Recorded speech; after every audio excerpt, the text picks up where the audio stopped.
Hello guys, welcome back, and today we have guest Chetali, an AML engineer who is going to guide you to become a AI and ML engineer if you are aspiring to be.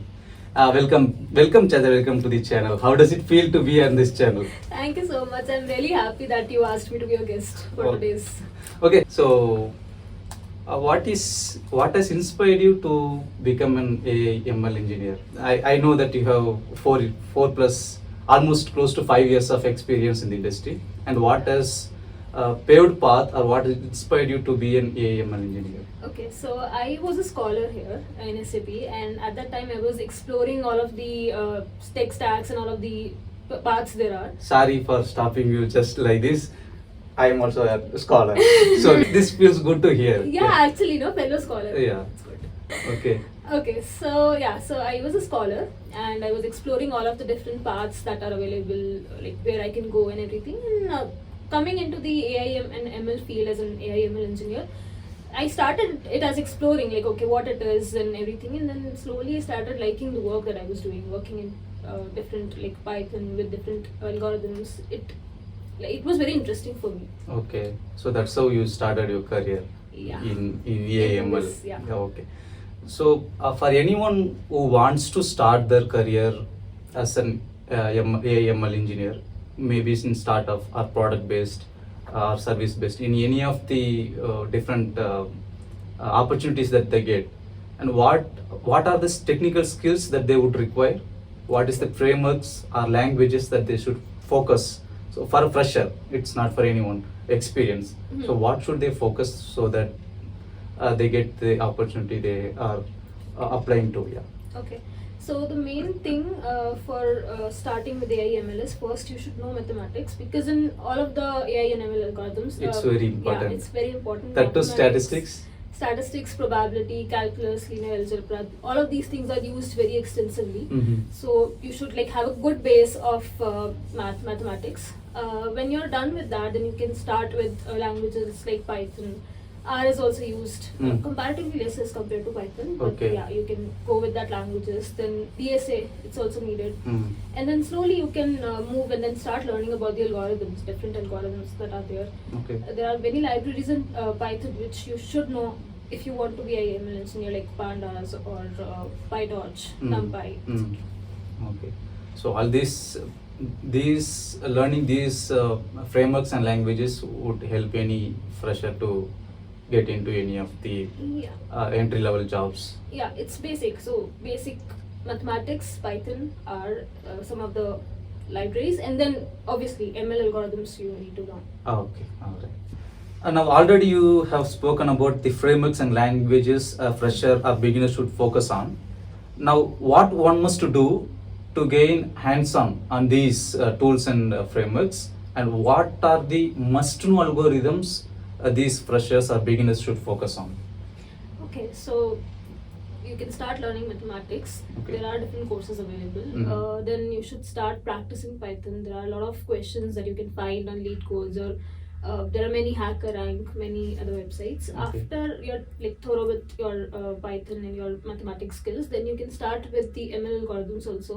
Okay. So the basic ones are the supervised and unsupervised machine learning algorithms, like linear regression, then k-means clustering. So start from there and then progress further to like a more advanced level of. Maybe when someone starts with linear regression and then k-means clustering, you will already have bit of understanding on what should be the next step.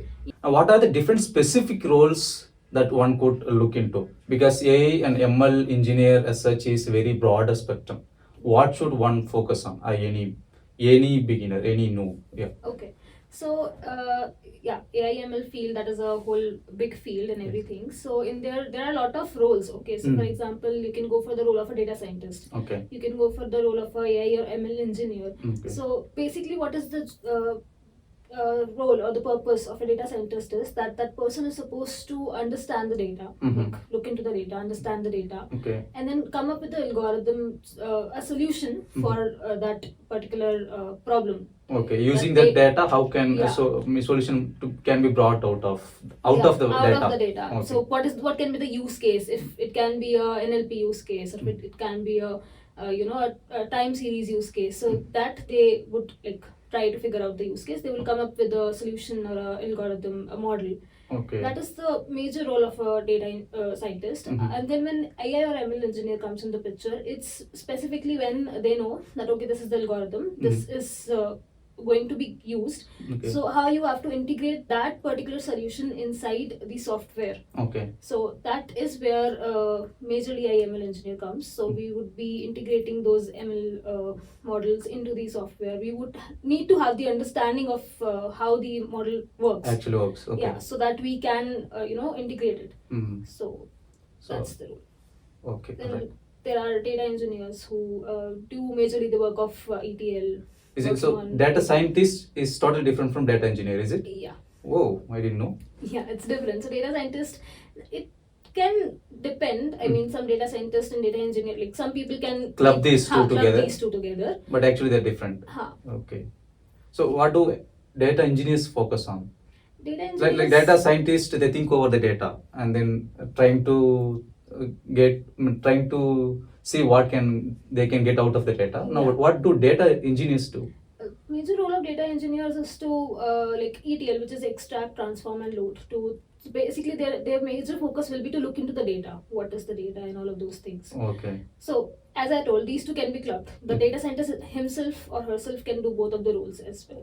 Okay. It depends on. It depends on certain companies. Yeah, certain and, companies. And, how- So now, for anyone to get into a job, Mhm. now we are doing this video, especially for beginner and fresher.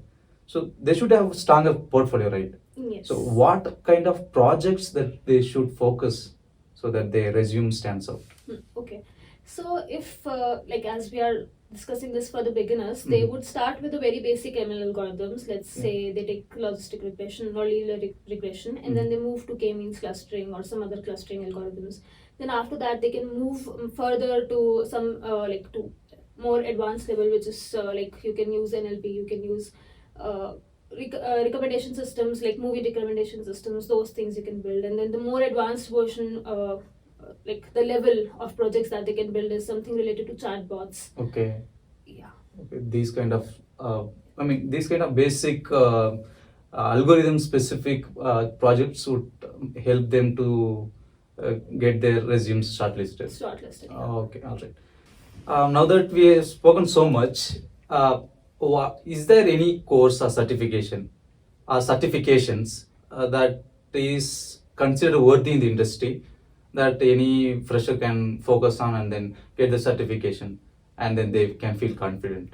Okay, so And if there are any resources that you want to mention that they can use. okay, so for starters, for let's say mathematics, there are a lot of options. You can use MIT OpenCourseware. You won't have to pay anything. It's like free to use. You can use Khan Academy. Okay. Then moving forward for Python also, there are a lot of resources. You can use any Udemy course, Coursera course. We even like documentation. You can refer to that. Mhm. Then when you come to learn ML and AI and all of those algorithms, at that moment again you can refer to the MIT OpenCourseware. There are some resources over there. Okay. But the best resource or the best certification that I would say is by Andrew Ng. Okay. Andrew Ng is like one of the lead person in the field of AI. Mhm. And he has, I think, published 4 to 5 courses, which Okay. is there in Coursera. Mhm. So I think, according to me, one should definitely go and watch those videos Alright. to get a better understanding. Mhm. And then there are some resources like GitHub is.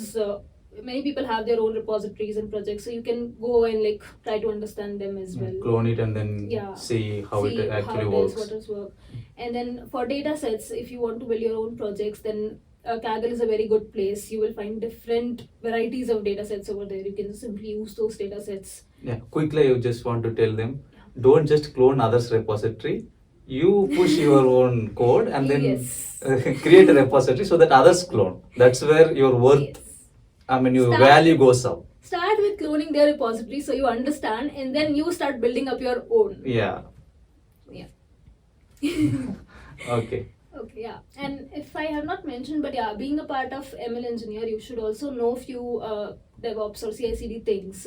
Like for example, GitHub you should know, Mm. Docker Kubernetes you should know. Mhm. There is a very good tool like Google Colab where Mhm. you can use and you can just work on your projects. So Okay. yeah. So these should help them Yes. and then get them up and then I mean, this will help them to code Code, yeah.